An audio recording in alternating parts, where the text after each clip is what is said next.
दुनिया का कोई देश हो, यदि हम उसकी एक्सटर्नल और इंटरनल सिक्योरिटी को इंश्योर करना चाहते हैं, फुल प्रूफ यदि करना चाहते हैं, तो जब तक सिक्योरिटी को ध्यान में रखते हुए वह कंट्री आत्मनिर्भर नहीं होगी, सेल्फ रिलायंट नहीं होगी, तब तक उस कंट्री की एक्सटर्नल और इंटरनल सिक्योरिटी को इंश्योर करने की कल्पना नहीं की जा सकती। भले ही दुनिया का कोई देश पूरी तरह से सेल्फ रिलायंट न हो, लेकिन यह तो हमको इंश्योर करना ही पड़ेगा कि हमारी दुनिया के दूसरे देशों पर डिपेंडेंस यह बहुत ही कम हो, जितनी कम हो सकती है उतनी कम हो। और हम लोगों ने इस दिशा में प्रयास प्रारंभ किया है और हमारे प्रधानमंत्री ने भी इस दृष्टि से कई महत्वपूर्ण कदम उठाए हैं। जहां तक भारत का प्रश्न है, आप सभी जानते हैं कि आज के कुछ डिकेड्स पहले भारत की इकोनॉमी एक एग्रेरियन इकोनॉमी के रूप में सारी दुनिया में जानी जाती थी और भारत के बारे में कहा जाता था कि भारत एक कृषि प्रधान देश है, और केवल कहा ही नहीं जाता था बल्कि यह सच्चाई है। लेकिन आज भारत स्पेशलाइज्ड सर्विस इकोनॉमी के रूप में तेजी के साथ बदल रहा है, इसे सभी स्वीकार करते हैं। और आपको जानकर यह खुशी होगी, केवल सर्विसेज में ही नहीं बल्कि रिसर्च और डेवलपमेंट के क्षेत्र में भारत एक इंटरनेशनल हब के रूप में इमर्ज कर रहा है। मैं यहां पर एक रिपोर्ट का हवाला देना चाहूंगा। 2015 में वह रिपोर्ट आई है कि रिसर्च एंड डेवलपमेंट आउटसोर्सिंग का सर्वाधिक इन्वेस्टमेंट दुनिया के यदि किसी देश में आया है तो वह भारत में आया है। 2014-15 में यूएस में इस रिसर्च एंड डेवलपमेंट आउटसोर्सिंग में जो इन्वेस्टमेंट हुआ है वह अप्रॉक्सीमेटली $2.3 बिलियन है, लेकिन चाइना में यह अप्रॉक्सीमेटली $9.7 बिलियन है।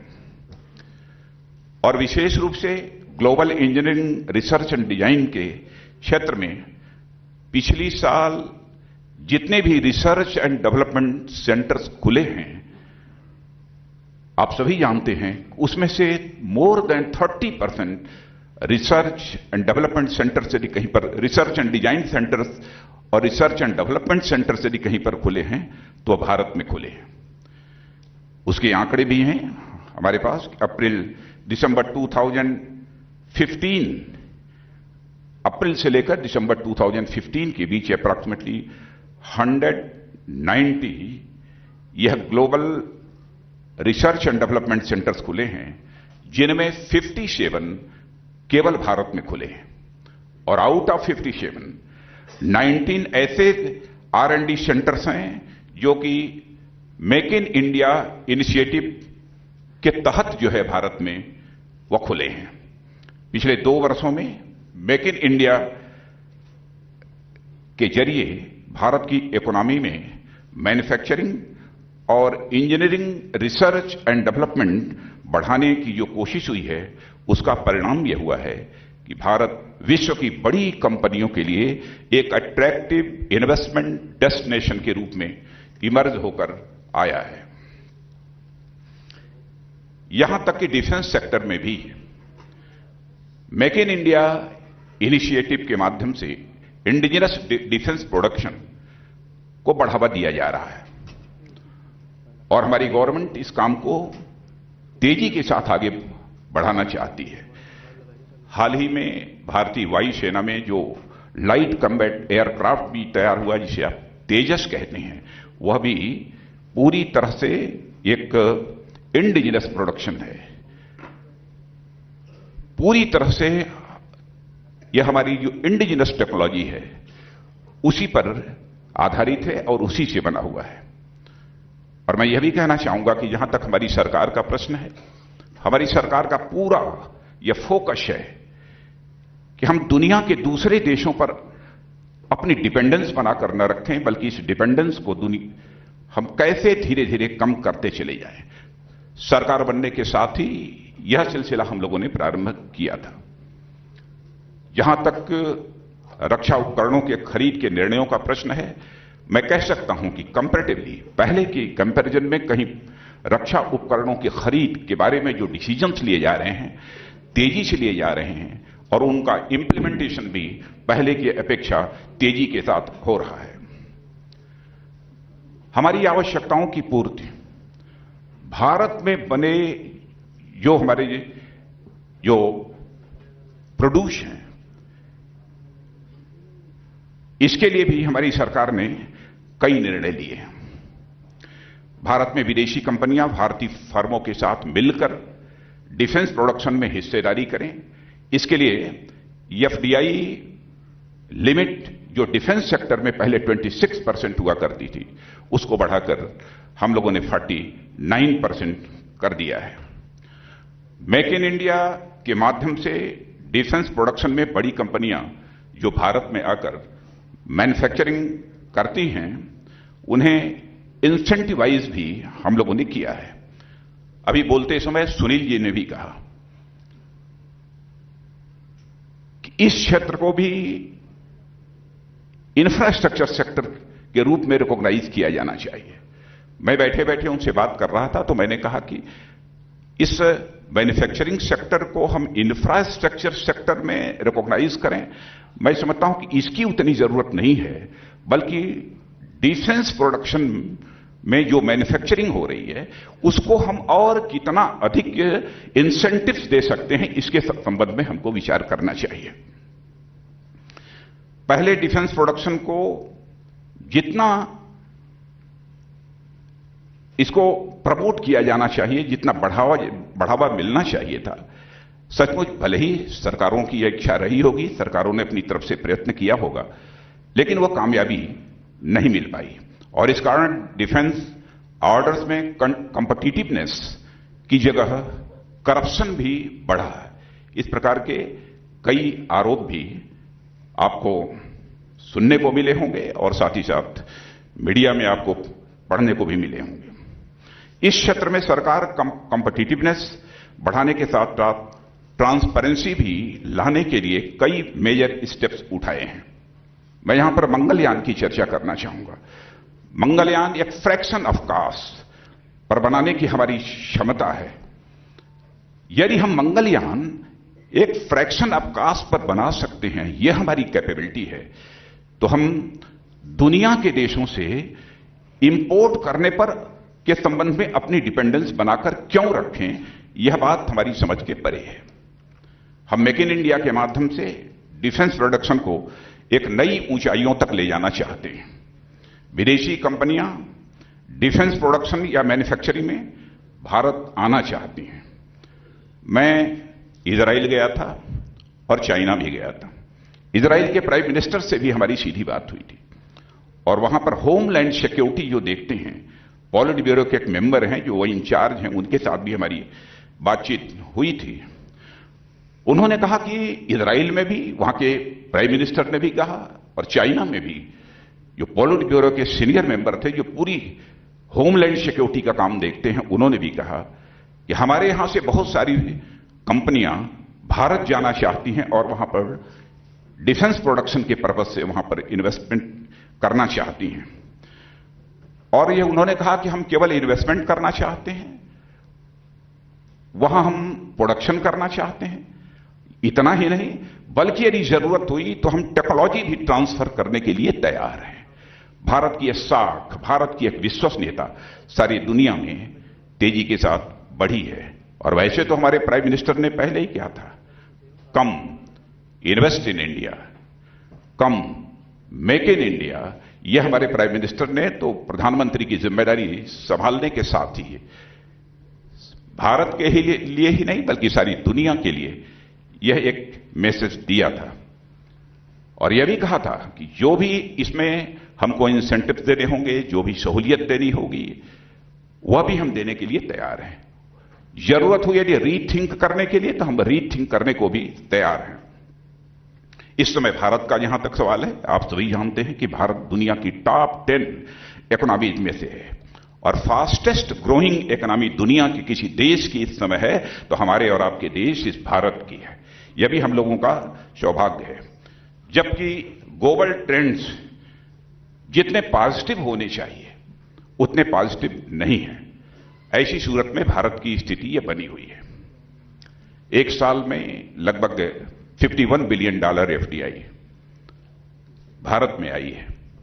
और आप जानते हैं कि ये जो एफडीआई आई है, चीन और अमेरिका जैसे देशों में भी जितनी एफडीआई गई है उससे कहीं अधिक एफडीआई हमारे देश भारत में आई है।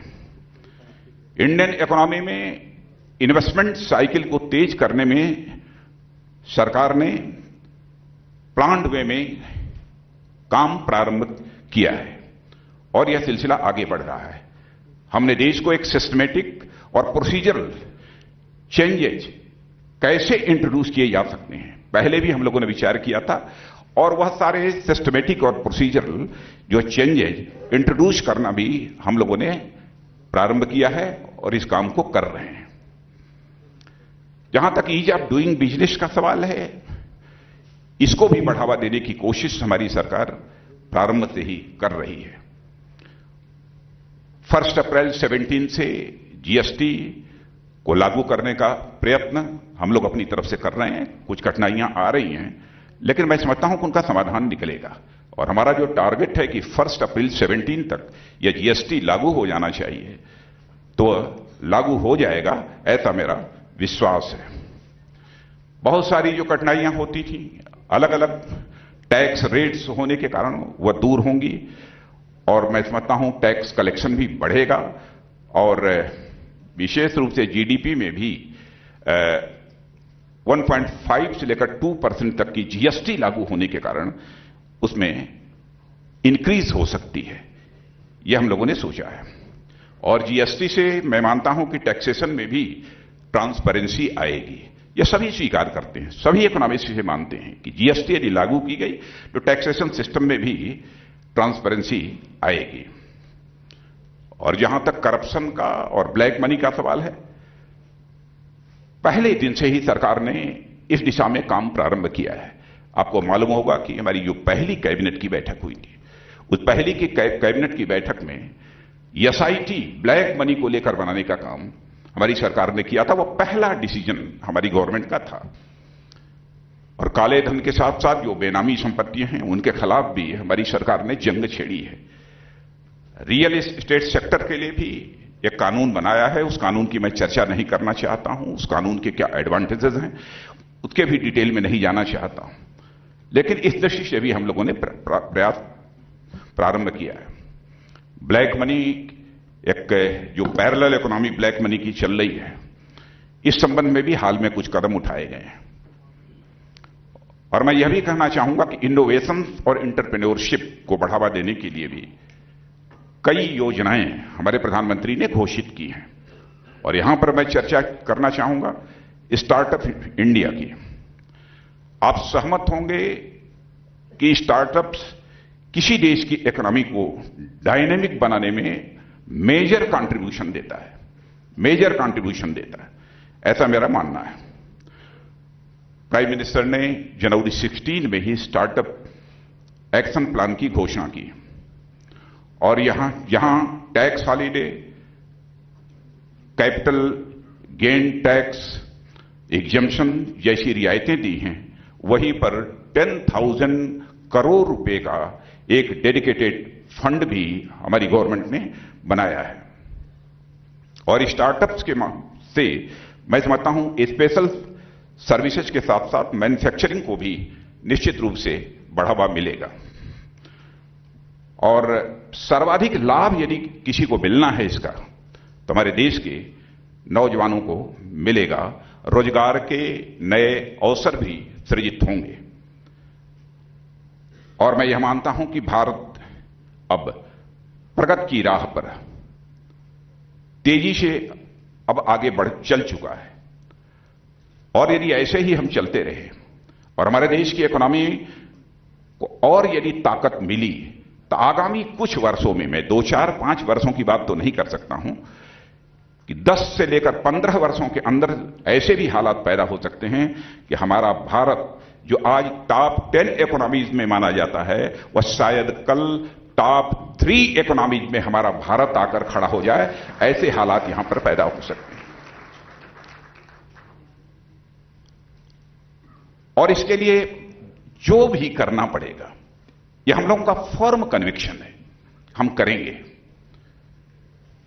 भारत को हम एक सशक्त भारत बनाना चाहते हैं, स्वाभिमानी भारत बनाना चाहते हैं, स्वावलंबी भारत बनाना चाहते हैं। और आज आप सब जो यहां पर इकट्ठा हुए हैं और विशेष रूप से भारत नीति, उदय इंडिया और एसोचैम ने जो यह कार्यक्रम आयोजित किया है, मैं इन तीनों को भी अपनी तरफ से इसके लिए मैं बधाई देना चाहता हूं। और मुझे याद है कि उदय इंडिया, दीपक रथ ने इसके पहले पिछले साल भी एक इसी प्रकार का कार्यक्रम उन्होंने ऑर्गेनाइज किया था, लेकिन इस बार का कार्यक्रम पहले से कुछ ज्यादा मुझे कंपैरेटिवली बेटर नजर आ रहा है। और अच्छा, एसोचैम भी था। और मैं समझता हूं कि दिन भर आज ये जो आप लोगों ने आज का सब्जेक्ट तय किया है, defence production, self reliance and beyond, इस पर आप चर्चा करेंगे। और जो कुछ भी आपकी के सजेशंस, आपकी रिकमेंडेशंस होंगी, मैं समझता हूं कि बहुत ही गंभीरतापूर्वक हमारी सरकार उस संबंध में विचार करेगी।